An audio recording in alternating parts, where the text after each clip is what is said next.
Defending for the Spartans, number 22. Josiah Scott, played defensive back. It was easy graduating early because, I already knew what I wanted to do from the jump. I knew I wanted to get a head start in college football.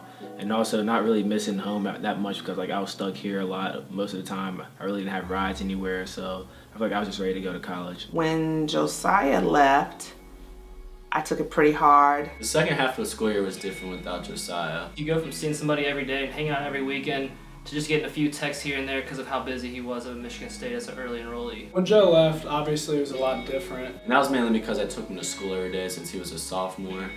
Always used to make him late here and there. I cried the hardest when I dropped him off, and then I cried another time on the drive home, and then I got home and looked inside his room and it was empty, and then I cried again. I kept in touch with my friends back home by just having a group chat with them all the time, having been with them on Snapchat, iMessage, and just like Twitter, stuff like that. So really, I didn't have any fall off with my friends at all. It was just me not physically being there. I felt like I played at a very high level in high school, only getting like 5-6 hours of sleep a night and being able to run off of that, doing football, school, and just extra stuff like community service, playing in Ohio football and one of the best conferences in the nation. I felt like I was able to translate easily from high school to college football, and then also being able to graduate early, being able to just get my feet wet. I knew that Josiah would do really well at Michigan State. He's been a football fan for the program for years. Because he always wanted to go there. I'll never forget the moment when Josiah got a phone call from one of our coaches that Michigan State was going to offer him, and the excitement on his face was something I'll never forget. They were the last to offer. When he finally got it, we had a feeling where he'd spend his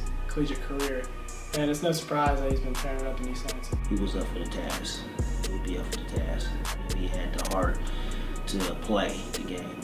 They finally come to him. From that game there in 7th grade, he ran the read option several times, and he never pitched the ball, and he took a beating in that game. And basically, his mom was like, "Oh no, you need to get him out." And I said, "Hold on a minute. I think I see something here."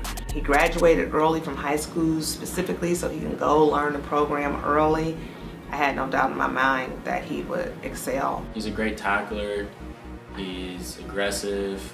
He breaks up passes. He fit right in there with no fly zone. They have the total package for me. Their athletic training program is really good. Their coaches are really good. And Michigan State, they're top 25 team in the country every single year. So I feel like the style of play that they have, like press corners, I feel like I would fit that mold of the corners before me, and that would come after me too. So Coach Barnett, he's from Cincinnati, Ohio, so I was able to connect with him really deep. So I feel like that was a really good fit for me. But maybe who I was coming out of high school, not being the highly ranked recruit like everybody else was. I feel like I had a little fire burn inside of me to just be better than them, be the best I could be, just be one of the best in the country.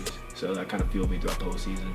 I got off to a good start, got All-American honors mid-season, freshman All-American at the end of the season, so I got a bunch of honors, but I'm just trying to strive to get better and better, and I felt like I could have had regular All-American honors, if I just kept my mind straight throughout some games, kind of just getting lackadaisical, gave up a few touchdowns, so I felt like I played really well, but I could have brought that to a higher level. And what the accolades mean to me, they mean I haven't done enough because, on all those accolades I got, all those achievements I got, they weren't any first team ones. They were like second team, third team.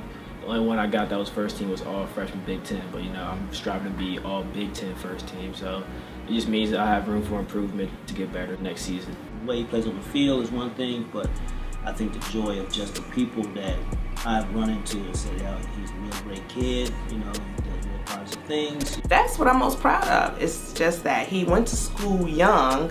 He's a young 18-year-old.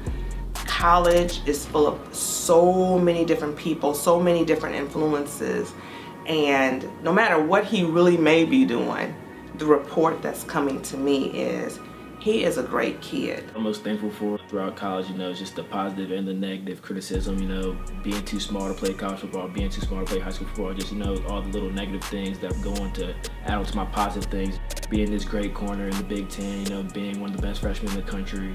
And also, people who helped me get here are all the people who just, impact my life somehow, saying something positive or negatively about me, just kind of fueled me, just be the best person I am. And to the fans of Spartan Nation and the supporters, go green and be on the lookout for us next season. We're trying to do big things. Go, white!